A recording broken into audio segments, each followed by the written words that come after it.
ಈಗಾಗಲೇ 24 ತಿಂಗಳುಗಳ ಕಾಲ ಸಾರಿಗೆ ನಿಗಮಗಳ ವೇತನ ಅರಿಯರ್ಸ್ ಬಗ್ಗೆ ನಿರಂತರವಾಗಿ ನಾವು ಒತ್ತಡ ಆಗ್ತಾ ಇದ್ದರೂ ಕೂಡ ಅದನ್ನು ಈಡೇರಿಸ್ತದೆ ಪದೇ ಪದೇ ಸಬೂಬುಗಳನ್ನು ಹೇಳ್ಕೊಂಡು ಹೋಗ್ತಾ ಇದ್ದೀವಿ. ಮಾನ್ಯ ಸಾರಿಗೆ ಸಚಿವರು ಕಳೆದ 1.5 ವರ್ಷದಿಂದ ಮಾನ್ಯ ಮುಖ್ಯಮಂತ್ರಿಗಳ ಅಂಗಕ್ಕೆ ಕೊಟ್ಟಿದ್ದೀನಿ ಅಂತೇಳಿ ಸಾರಿಗೆ ನಿಗಮಗಳ ನೌಕರರ ತಾಳ್ಮೆಯನ್ನು ಅವರು ಇವತ್ತು ಪರೀಕ್ಷೆ ಮಾಡ್ತಾ ಇದ್ದಾರೆ.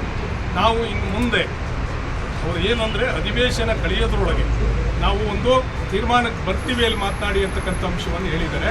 ಅವ್ರು ಹೇಳಿದರೂ ಸಹ ನಾವು ಇವತ್ತಿನಿಂದಲೇ ಸಾರಿಗೆ ನಿಗಮಗಳ ನೌಕರರಿಗೆ ಈ ಸರ್ಕಾರ ನಿಮಗೆ 2 ವರ್ಷಗಳ ಕಾಲ ಮೋಸ ಮಾಡಲಿಕ್ಕೆ ಕೊಟ್ಟಿದೆ, ನಿಮ್ಮ ಅರಿಯರ್ಸನ್ನು ಮೋಸ ಮಾಡಲಿಕ್ಕೆ ಕೊಟ್ಟಿದೆ, ಇದು ಮುಂದೆ ಸಾರಿಗೆ ನಿಗಮಗಳ ನೌಕರರಿಗೆ ನಿರಂತರವಾಗಿ ಎಷ್ಟು ಅನ್ಯಾಯ ಆಗುತ್ತೆ ಅಂತಕ್ಕಂಥ ಅಂಶಗಳನ್ನು ಹೇಳೋದ್ರ ಮೂಲಕ ಅವ್ರನ್ನ ಮುಂದಿನ ಹೋರಾಟಕ್ಕೆ ಸಜ್ಜುಗೊಳಿಸ್ತಕ್ಕಂಥ ಕ್ರಮವನ್ನು ನಾವೀಗಾಗಲೇ ಚರ್ಚೆ ಮಾಡ್ತಾ ಇದ್ದೀವಿ. ಅದನ್ನು ಜಂಟಿ ಕ್ರಿಯಾ ಸಮಿತಿ ಜಾರಿ ಮಾಡಿ ನಿಮ್ಮ ಮುಂದೆ ತಿಳಿಸ್ತೀವಿ. ನಾಳೆಯಿಂದಲೇ ನಮ್ಮ ಕಾರ್ಯಕ್ರಮ ಆರಂಭವಾಗುತ್ತೆ. ಮೊದಲನೇ ಹಂತವಾಗಿ ಕರಪತ್ರದ ಮೂಲಕ ನೌಕರರಿಗೆ ಆಗ್ತಕ್ಕಂಥ ಅನ್ಯಾಯವನ್ನು ತಿಳಿಸ್ತೀವಿ.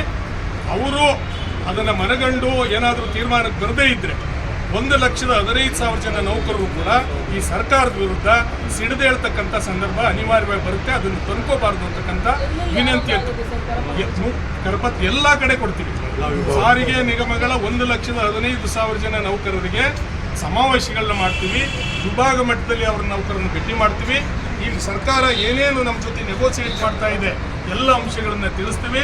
ಸರ್ಕಾರದ ಲೈನಲ್ಲಿ ಹೋದರೆ ನಿಮ್ಮ ನೌಕರರಿಗೆ ಏನೆಲ್ಲ ನಷ್ಟ ಆಗುತ್ತೆ ಅಂತಕ್ಕಂಥದ್ದನ್ನು ತಿಳಿಸ್ತೀವಿ.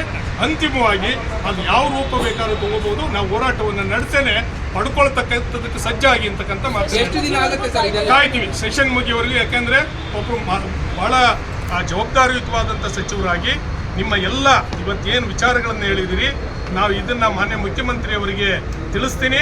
ಅಲ್ಲಿ ಒಂದು ತೀರ್ಮಾನ ತೊಗೊಂಡು ನಿಮ್ಮನ್ನು ಕರಿತೀವಿ. ಹಾಗೂ ನಾವು ಹೇಳಿದ್ವಿ ಈಗಾಗಲೇ 24 ತಿಂಗಳ ಕಾಲ ನಮ್ಮನ್ನು ಕಾಯಿಸಿದ್ದೀರಿ. ಸಾರಿಗೆ ನಿಗಮಗಳ ನೌಕರರ ಆಕ್ರೋಶ ಹೆಚ್ಚಳಾಗ್ತಾ ಇದೆ. ನೀವು ಅದಕ್ಕೆ ಅವಕಾಶ ಮಾಡಿಕೊಡ್ಬೇಡಿ.